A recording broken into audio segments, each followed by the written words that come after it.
السلام علیکم ورحمت الله وبرکاتو. محترم ولیدونکو کتونکو، یو ځل بیا ستاسو په خدمت کې حاضر یو. نن څلرم مقام چې مقام بیات دی د سن و عیب السحرکه با چې کوم اشاره ورته هغه مقام بیانوو. مقام بیات یو ډېر لوی مقام دی، ډېر یو وسیع مقام دی چې دې ته ام المقامات هم وایي یا ام الاصوات هم ورته وایي، یعنې د اوازو مور. اوازونه د دې څخه پیدا کیږي. هیڅ یو هر قاري چې ابتدا کوي هغه د دې مقام څخه ابتدا کوي، او هر قاري چې انتها کوي هغه پر دې مقام باندې انتها کوي.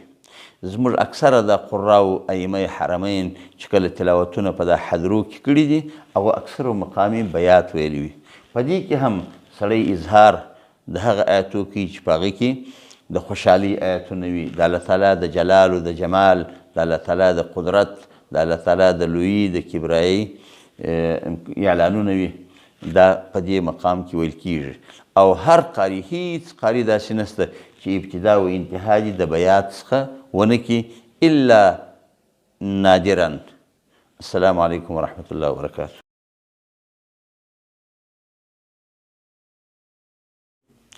نن مشق د مقام بیات کو.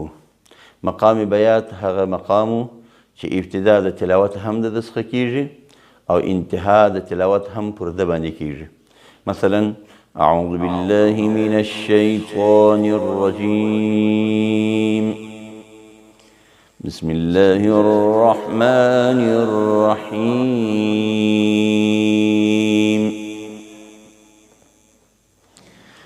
إن للمتقين مفازا حدائق وأعنابا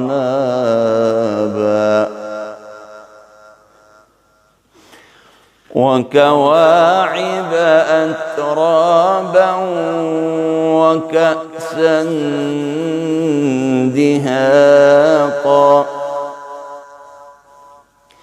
لا يسمعون فيها لغوا ولا كذابا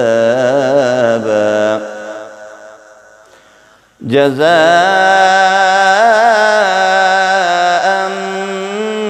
من ربك عطاء حسابا.